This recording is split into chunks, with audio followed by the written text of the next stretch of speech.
Captain Marcus Hale stepped off the human diplomatic shuttle, trying to calm his nerves. His boots touched the polished landing deck of the Vrothahani Royal Space Station, and he reminded himself again that this was supposed to be a peaceful day. The first contact treaty between humanity and the Vrothahani Empire had taken months of negotiation, careful translation, and endless diplomatic reports. Now he was here to finalize the final stage of the accord and officially open a peaceful future between both species. He had read every cultural guide the human translators could prepare, but deep inside he knew that something always goes wrong in face-to-face diplomacy. He just hoped nothing would go too wrong today. Alien guards in elegant ceremonial armor guided him through a shining hallway of gold, violet, and metal that looked both ancient and futuristic at the same time. Marcus kept his posture confident, offering them polite nods. He was told that the Vrothahani respected courage and calm in others, and he wanted to give the best impression possible. At the same time, he made sure not to make any gestures that could be misunderstood, or at least he thought he was being careful. He finally entered the massive throne hall, where hundreds of Vrothahani nobles and officials stood watching. Their skin shimmered with metallic patterns, each one different and alive with color. At the far end sat the queen herself, towering on a high throne of black stone veined with glowing light. She looked powerful, commanding, and very serious. His translator device activated to help pick up complex tones of the alien language. He greeted the queen respectfully and placed his right hand over his heart, a gesture used back on Earth to show sincerity and peaceful intention. He did not realize this gesture carried a very different meaning in Vrothahani culture. The audience murmured and shifted, and someone gasped sharply, but Marcus did not catch the significance. He simply continued with his formal introduction, unaware that everything had already gone off track. Just then, Princess Arlasa approached. She looked younger than many of the nobles, her markings bright and elegant, and her expression full of excitement. While the queen watched with narrowed eyes, the princess stopped directly in front of Marcus and bowed her head. Then, in a voice that echoed across the hall, she announced proudly that the human had accepted her as her bondmate, and that from this moment, she would call him husband. The entire room erupted in shouting, shock, surprise, and confusion. Marcus blinked, frozen in place, his brain still trying to understand what she had just said. His translator repeated the words to him in clear English. Husband. Bondmate. Lifelong. He looked at the princess, eyes wide, and stammered that there must be a mistake. But the princess looked genuinely happy. She clearly believed Marcus had intentionally accepted the ritual. The queen rose so quickly the throne platform shook. Her voice boomed with anger as she demanded to know why her daughter claimed such a thing. Marcus lifted his hands defensively, struggling to get his translator to respond fast enough. He explained that he had only performed a human gesture of respect and had no intention of proposing anything, especially not marriage. But the queen was not convinced. Her eyes burned with protective fury, and the guards tightened their formation around Marcus, as though preparing to seize him. The officials began arguing among themselves in their own language, and Marcus could hear the occasional translated word: deception, political trap, manipulation. He could feel sweat forming beneath his collar, and he forced himself to stand up straight. Terrified or not, he was the official representative of Earth. He had to act like one. The queen addressed the hall, accusing Marcus of trying to secure political power by tricking the royal family into a marriage alliance. Her voice thundered with disbelief and insult. Marcus tried again to speak, insisting that humans and Vrothahani customs were different, and that the entire situation must be a misunderstanding. Several nobles demanded that he be punished immediately, while others argued that perhaps they should investigate the claim before passing judgment. The queen finally signaled for silence, and the hall fell still again. With a deep, commanding stare, she ordered that the translators and cultural specialists examine the gesture Marcus had made. Marcus stood in the center of the room like someone awaiting trial, the princess beside him looking awkward but not embarrassed. In fact, she seemed confused why the humans were denying something she saw as a great honor. At last, a group of advisors returned with recorded footage of previous interactions. They compared human greetings and Vrothani, bonding sign language. When they finally concluded their research, one of them bowed and announced that the human gesture of placing a hand over the heart perfectly matched the Vrothahani marriage acceptance gesture. The audience gasped a second time, and Marcus felt his stomach drop. He had not just made a casual mistake, he had triggered a powerful and sacred cultural vow. The Queen stared down at Marcus in a long, heavy silence. She could imprison him, expel humanity from talks, even declare the treaty void. Marcus understood that everything was hanging by a thread. When she finally spoke, her voice was softer but no less serious. She said that the marriage bond was sacred to her people, not something that could be undone with excuses. Marcus could see centuries of tradition reflected in her expression, and he realized that his first contact moment had turned into a disaster of historic proportions. He cleared his throat and replied as calmly as he could. He explained that humanity respected marriage as well, but that the gesture from his side meant only sincerity and trust, not commitment. He promised that humans had no intention of tricking or using the Vrothahani in any way. The Queen listened, but her face revealed nothing. Marcus could sense the tension in the room. Any wrong move might result in him being arrested, or worse. He also noticed the princess watching him with curious admiration, which only made him more nervous. Finally, the Queen made her decision. She would not punish him immediately, but she would demand proof of human honesty. If Marcus wished to avoid diplomatic collapse, he would have to accept the consequences of the misunderstanding. The guards stepped aside, giving Marcus a small moment of relief. But he knew that this was only the beginning. The next decisions he made would determine not only his own fate, but the fate of the first human Vrothani alliance. He took a steady breath, trying to remain composed in a hall filled with aliens who were still uncertain whether he was an innocent victim of cultural confusion or the most brilliant political manipulator their empire had ever faced. One thing was certain. The day had just become far more complicated than any human training program had prepared him for. Captain Marcus Hale followed the Vrothani guards through a series of long glass corridors, each one glowing faintly with shifting colors from the alien daylight outside. He walked calmly, even though his heart felt tight in his chest. Only a few minutes ago, he had stood in the royal throne room being accused of tricking an alien princess into marriage. Now he was being escorted to a diplomatic chamber where translators, scholars, and cultural experts waited to question him.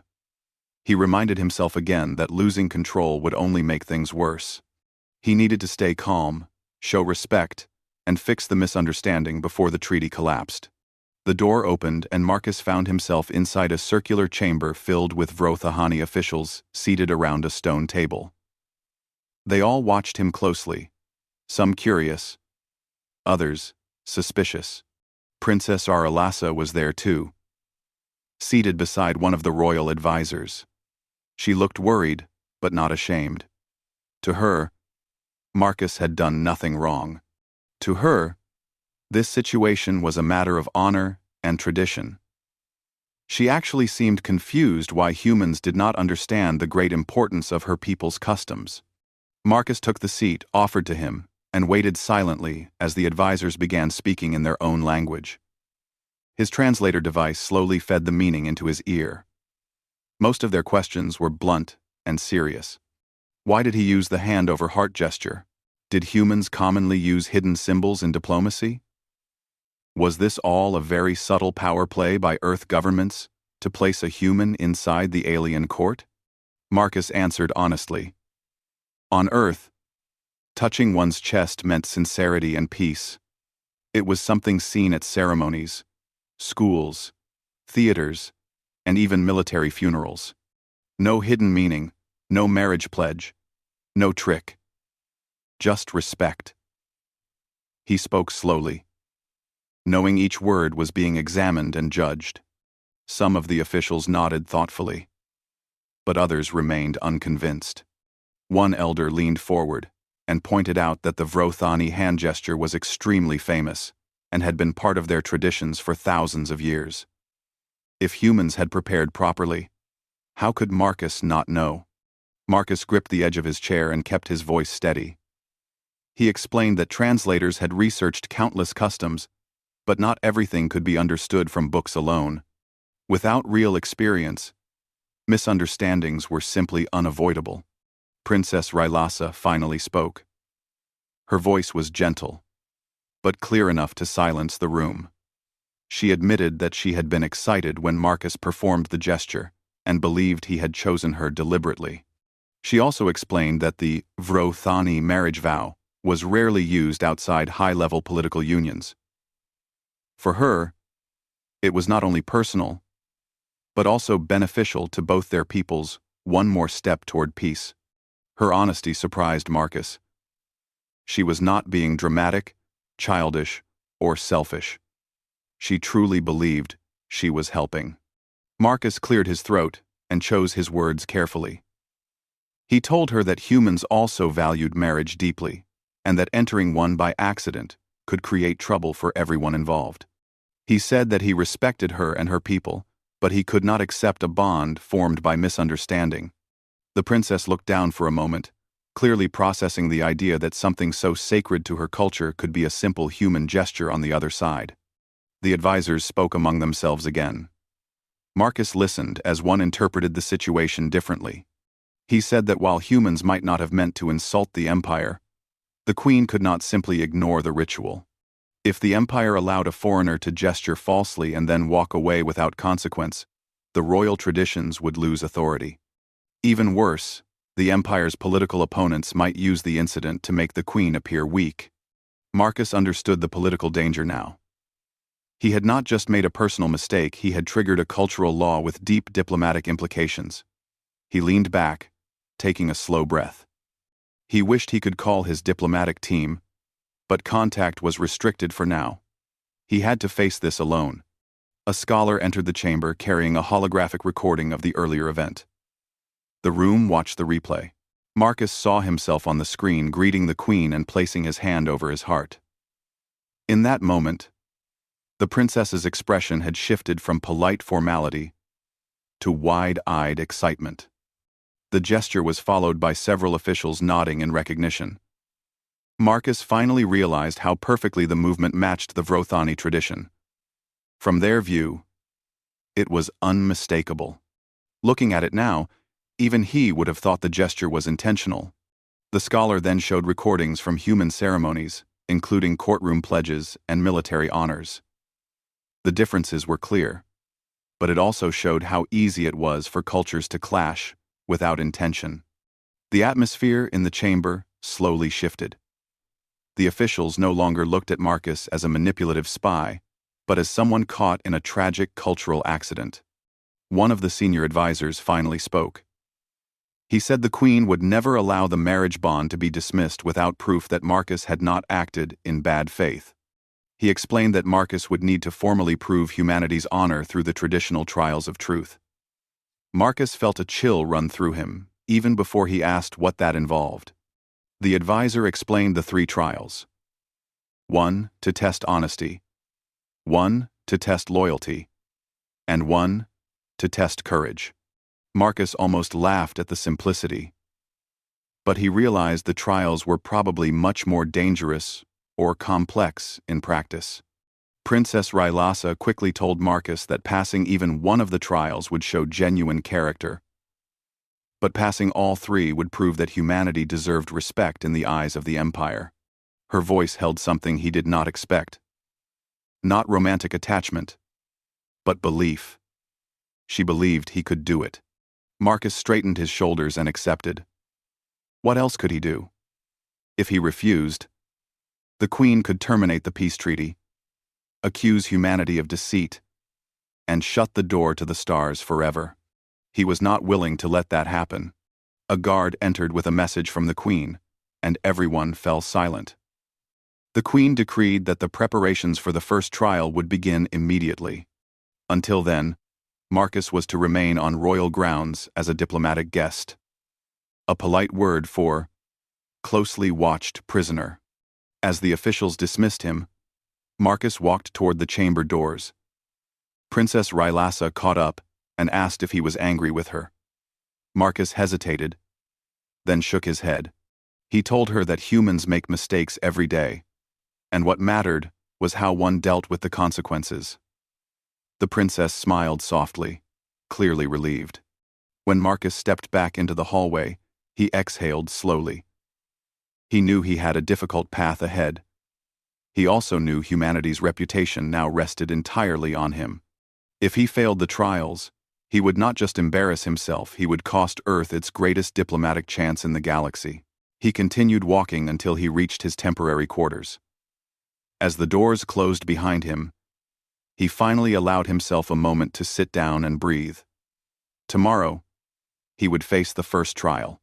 Whatever waited for him, he had to survive it, not for himself alone, but for every human waiting back home to learn whether humanity could truly stand among the stars without fear or shame. Captain Marcus Hale slept lightly that night, though sleep was not truly the right word. His body rested, but his mind remained awake, replaying every moment since his disastrous greeting in the throne room. He had never imagined that simple diplomacy could explode into such a dramatic misunderstanding. The silence of the royal guest chamber did little to calm him. It was too large, too ornate, and far too quiet. He sat at the metal desk near the window and looked out at the alien city glowing below, 1,000 lights shining like stars scattered across unfamiliar architecture. He thought about the trials of truth that he had agreed to face. He had no idea what they would look like. Alien trials could be physical, mental, emotional, or perhaps even spiritual. The first test was scheduled to begin in the morning, and if he failed, everything humanity had worked for could vanish. He closed his eyes and tried to focus. He was a diplomat, not a soldier, but that did not change the fact that he had to stand strong. At dawn, a chime echoed through the chamber door. 2 armored guards entered and informed him that the first trial was ready. Marcus stood, straightened his uniform, and followed them through twisting hallways. They eventually reached an open, arena-like hall, where the queen, her council, and many nobles had gathered. At the center of the space was a glowing circular platform with alien symbols etched into the floor. Princess Rylassa stood nearby, watching him with worried eyes. When their gazes met, she gave a small, encouraging nod. Marcus took a deep breath and stepped forward. A senior advisor approached and announced the first trial, the test of honesty. Marcus expected perhaps questions, interrogation, or debate. But instead, the advisor placed a small silver sphere into Marcus's hand. He explained that the device would scan his emotional and mental responses. Marcus did not like the idea of something reading him internally, but he recognized he had little choice. The advisor began asking questions in front of the entire court. Some were simple. His age, birthplace, role in government. Others became more personal. His fears, regrets, and weaknesses.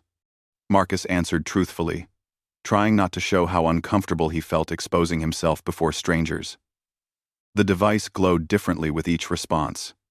The queen watched closely, her expression unreadable.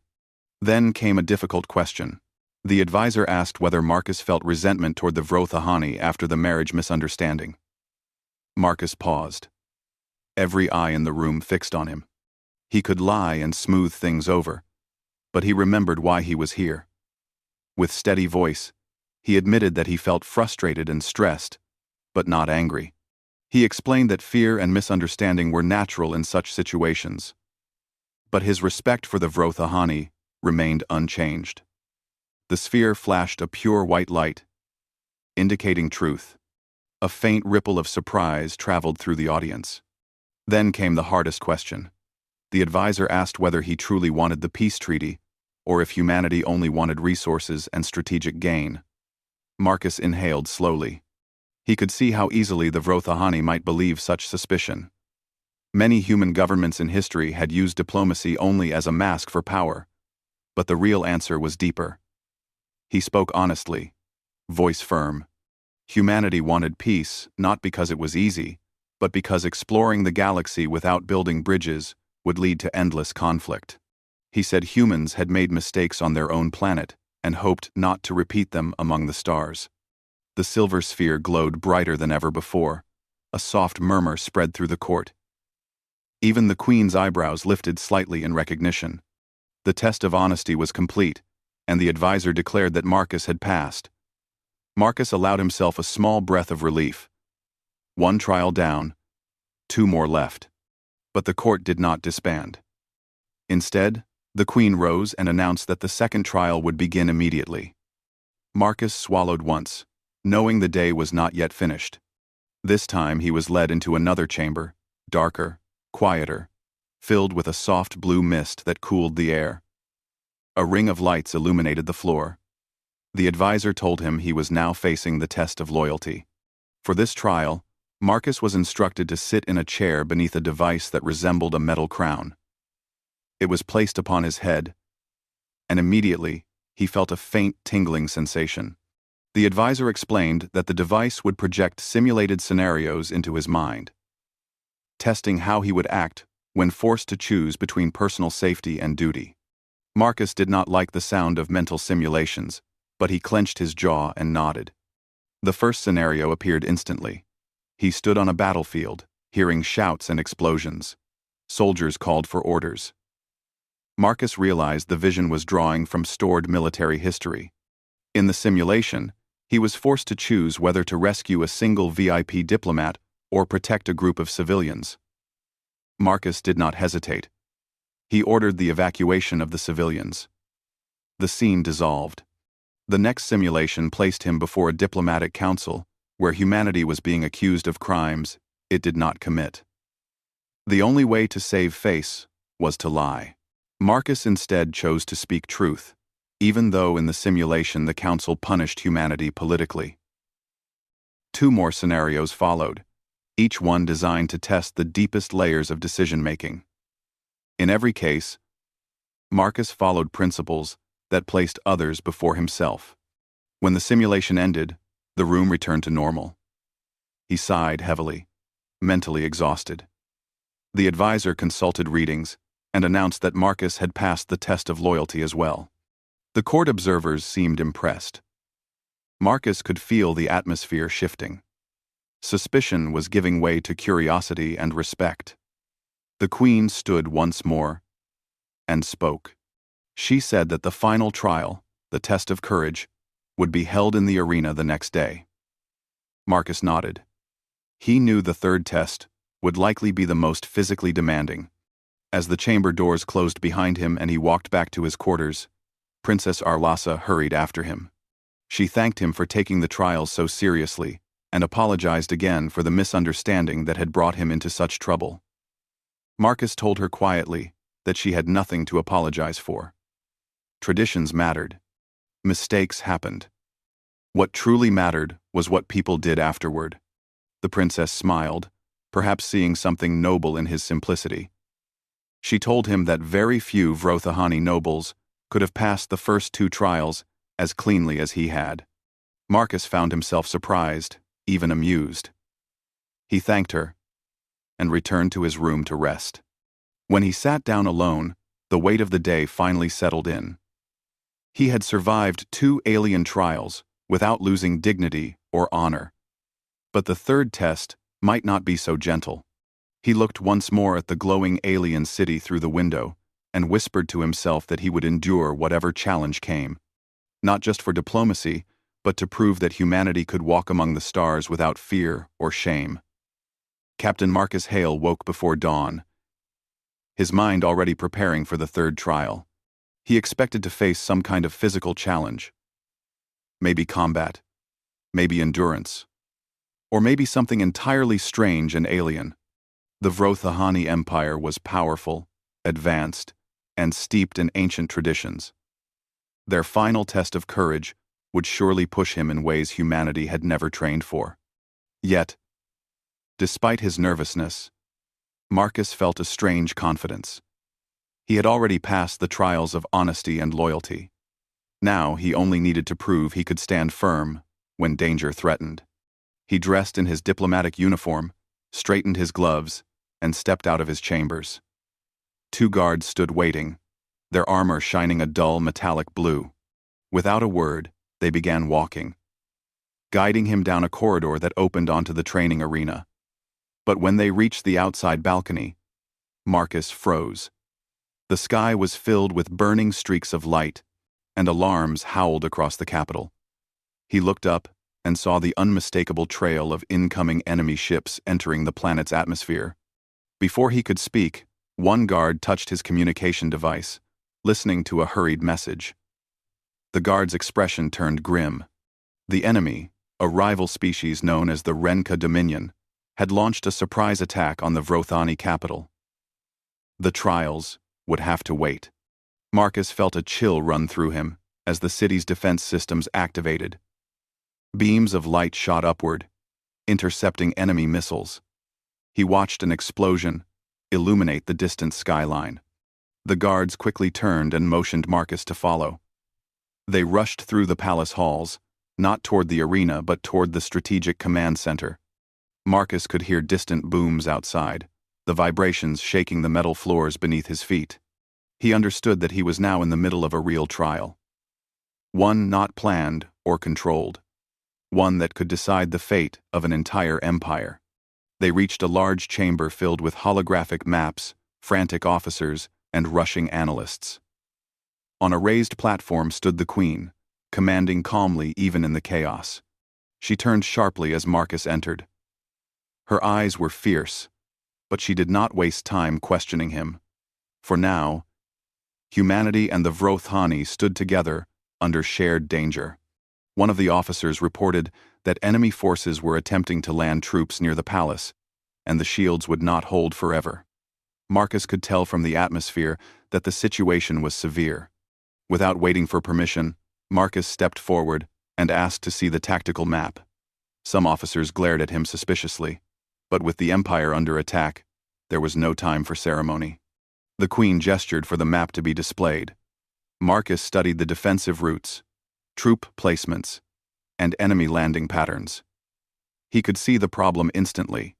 The Vrothani defenses were strong but predictable. The enemy had studied them and was applying pressure in weak spots. Marcus had seen similar tactics during his training in Earth's defense academies. He quickly pointed out a new defense formation. Instead of keeping troops in tight units around the palace, he advised spreading smaller rapid response groups through key choke points, forcing invading forces to break their momentum and face resistance from multiple angles rather than one large formation. Some officers protested that such tactics were risky, but Marcus countered that nothing was more dangerous than letting the enemy strike at the heart of the palace unchecked. Lives would be lost either way, but this strategy would buy precious time. The Queen studied him silently. Finally, she gave the order to implement Marcus's plan. Officers rushed to send the new instructions to the palace guard. Outside, the sound of battle grew louder. Marcus watched as enemy ships pierced the lower atmosphere, deploying ground assault craft. The palace trembled slightly as another explosion struck nearby. He knew he could stay in the command room and offer strategy from a distance, but something stronger stirred inside him. He turned to the Queen and asked to join the front lines. Shocked silence fell over the chamber. The Queen stared at him, surprised. Marcus understood why. If he was captured or killed, the treaty could vanish, and humans could be blamed for abandoning their first diplomatic mission. But Marcus also understood something else. Loyalty meant little if one only served from a safe place.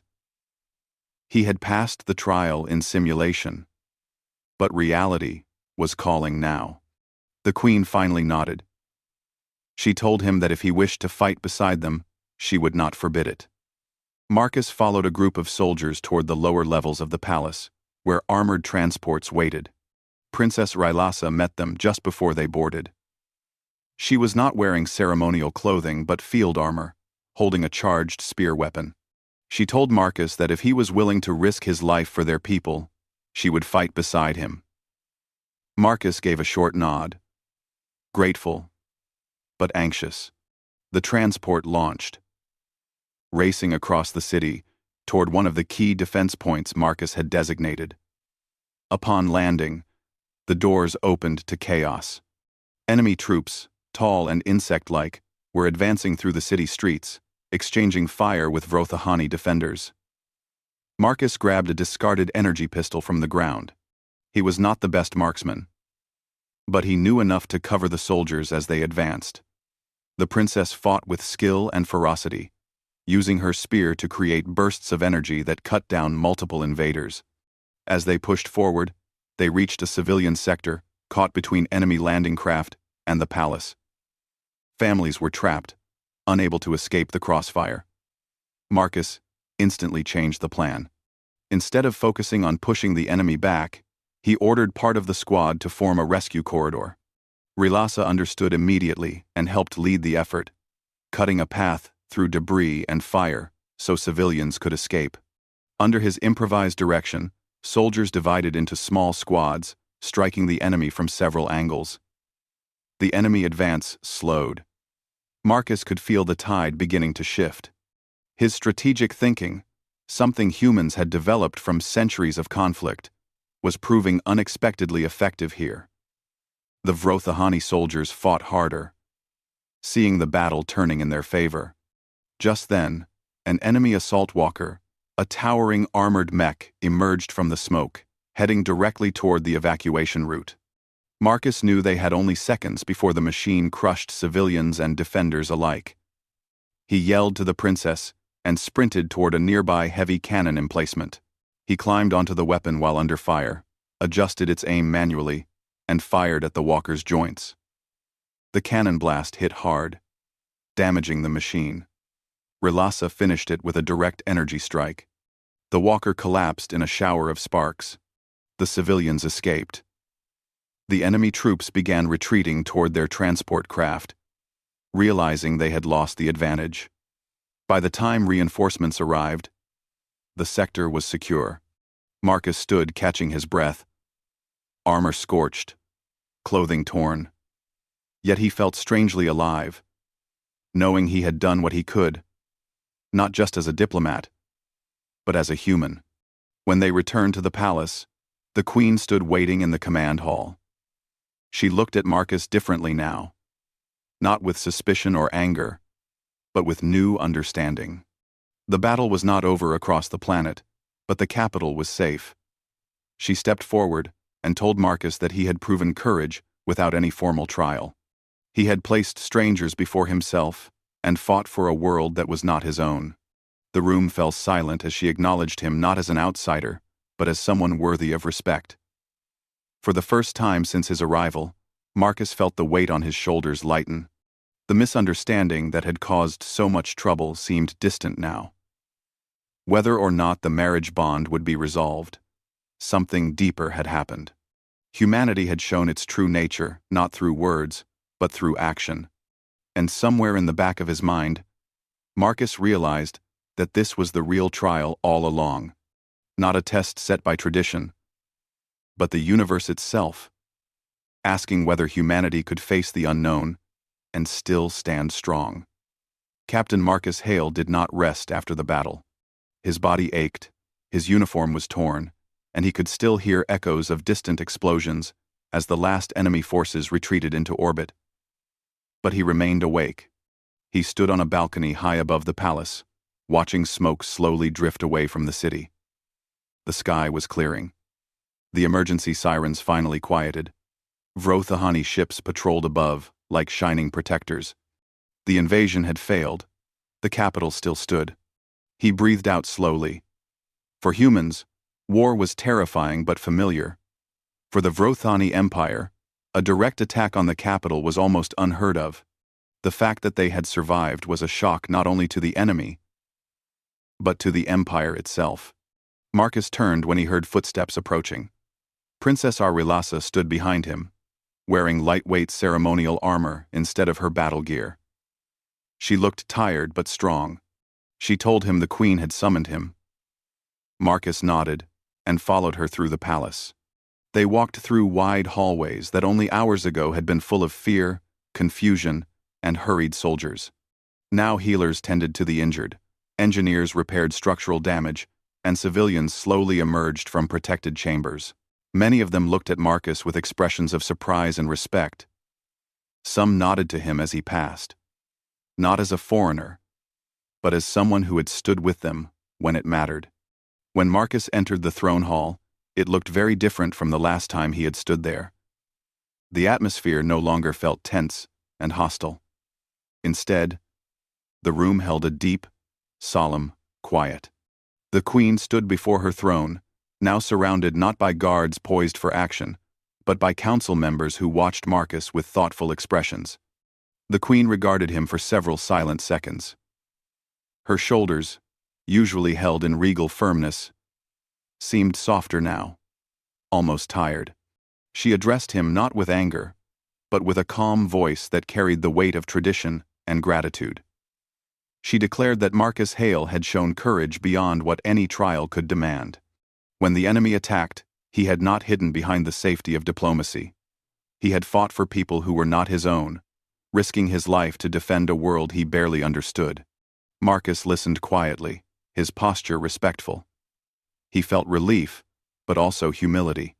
He was no hero by nature, only someone trying to correct a terrible misunderstanding. The queen continued, saying that his actions had not only saved lives, but had proven the heart of humanity. She admitted that she had doubted his intentions when her daughter claimed him as husband. She had believed he was attempting some trick of political advantage.